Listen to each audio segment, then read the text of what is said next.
trouve ça très encourageant pour la ville de Roubaix, pour les projets des habitants. Ça, c'est bien. Chacun peut mettre en place avec des projets, il suffit d'avoir des idées, c'est tout. Et donc interpeller tout le monde sur n'importe qui, sur n'importe quoi. Moi je dis que c'est très bien parce que ça réunit les gens, justement qu'ils ont des problèmes, qu'ils peuvent en discuter entre voisins et tout ça. Bon, ça nous apporte beaucoup parce qu'en même temps, du fait qu'on a un peu d'argent, on peut initier à faire tout ce qu'on veut envisager de faire, quoi.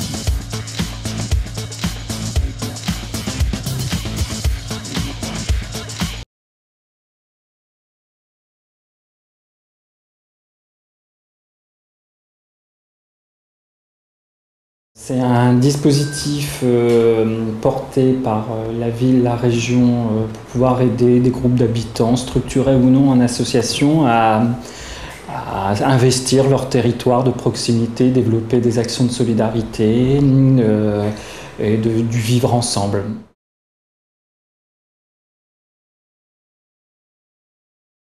Il y a au minimum 3 porteurs de projets qui viennent donc retirer un dossier en mairie de quartier. Et suite à ce retrait, ils ont donc 2 pages pour exposer, présenter donc leur projet et une page réservée au budget prévisionnel. Et ensuite, il y a donc la délibération en dehors de la présence des porteurs de projets de la commission qui valide ou pas le projet.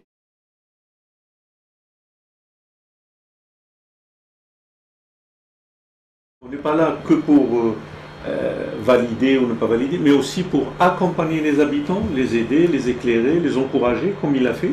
Le projet était sur le point de capoter grâce à deux fois, grâce à une action d'un membre du comité d'attribution.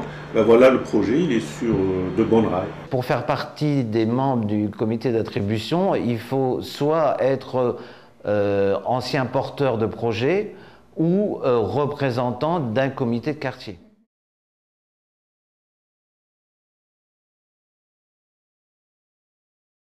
Alors voilà, donc notre projet c'est pour le club ancienne de Roubaix Gym. C'est un après-midi donc festif. Donc il y aura, les enfants vont faire des représentations à chaque agrès, donc pour montrer l'évolution, ce qu'ils ont appris. Donc, on va accompagner ça de plusieurs danses. Donc en fait le thème cette année c'est de mettre en valeur la danse dans le sport, la gymnastique, parce que ça a une grande place. Donc pour cela, on a organisé beaucoup de danses pour tous les âges, toutes les catégories, toutes sortes de danses.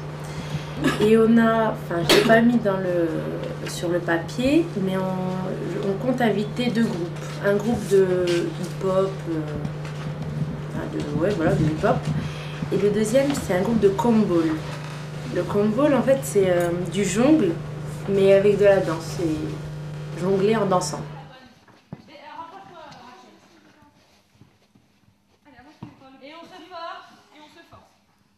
Sinon je passe et j'appuie. Allez, pointe de pied Didine, tends ta jambe n'est pas tendue, ta pointe de pied n'est pas mise. Voilà, comme ça. Ah, ici. Quand tu t'appuies, tu décolles. Allez, t'enchaînes.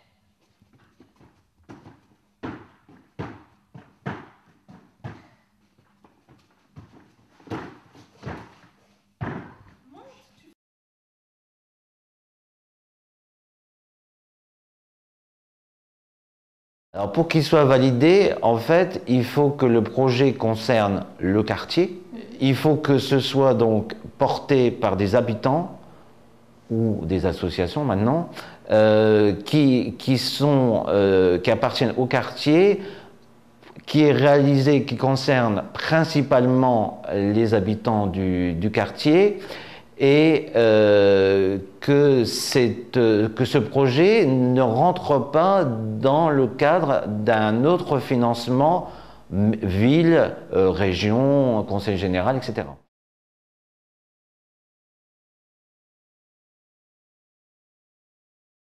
Le FPH a un plafond qui est de 1 000 €. Donc si vous prenez une association ou même des habitants qui veulent réaliser un projet plus important, il est évident, si vous voulez, que le FPH ne pourra couvrir qu'à la hauteur de 1 000 € maximum.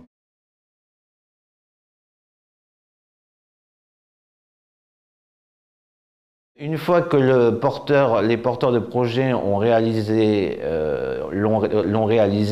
ils nous envoient donc le budget, cette fois-ci définitif, les justificatifs des dépenses, et à partir de là, on convoque donc la commission qui va regarder, d'abord vérifier si le projet s'est bien passé, s'il n'y a pas eu de difficulté.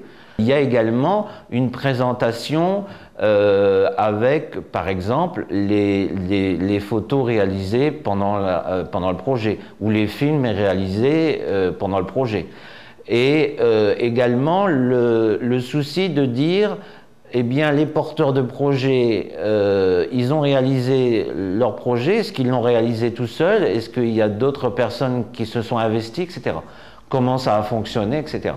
Et puis, on essaye, dans la mesure du possible, qu'un membre du comité d'attribution assiste au projet et puisse effectivement apporter à la commission d'attribution en disant son point de vue, en disant bah oui, effectivement, j'ai assisté, c'était intéressant, il y avait du monde, etc.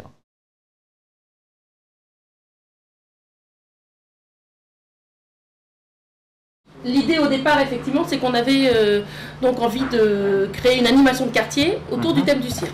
Hein. Alors pourquoi le thème du cirque? C'est parce qu'effectivement, entre autres, nos enfants ont travaillé cette année sur le cirque et donc avaient un spectacle. Mais nous, on a voulu élargir, effectivement, sortir de l'école avec ce thème. Et suite à la réalisation de l'action, les porteurs de projets repassent devant la commission d'attribution afin de justifier leur bilan financier et rendre compte de la réalisation du projet. Des lots qui nous ont été en grande partie fournis par des commerçants du quartier, donc ça on tient à le souligner parce que c'était très important. Autour d'animations diverses pour les adultes, alors je vais lancer comme ça on verra bien, autour d'animations pour les adultes mais aussi pour les enfants. Donc voilà, donc nous avions entre autres une maquilleuse qui a maquillé gratuitement les enfants sur le thème du cirque, comme vous pouvez le voir. Il y avait aussi des animations dessins, vous voyez, toujours sur le thème du cirque. Et puis donc bien sûr le loto donc, qui a mobilisé effectivement à peu près 200 participants. Voilà, c'était vraiment une très bonne soirée. Il y a eu beaucoup plus de gens. On s'attendait peut-être à avoir moins de monde, à prendre un risque, et en fait on a vraiment eu 200 personnes. On a eu effectivement des lots magnifiques qui ont été offerts par des commerçants, du quartier, qui sont venus d'ailleurs à la soirée loto. Ça c'était aussi très agréable de les voir s'installer à une table et prendre une grille de loto et le faire avec nous. Il y a eu des très beaux lots. C'était une très très bonne soirée.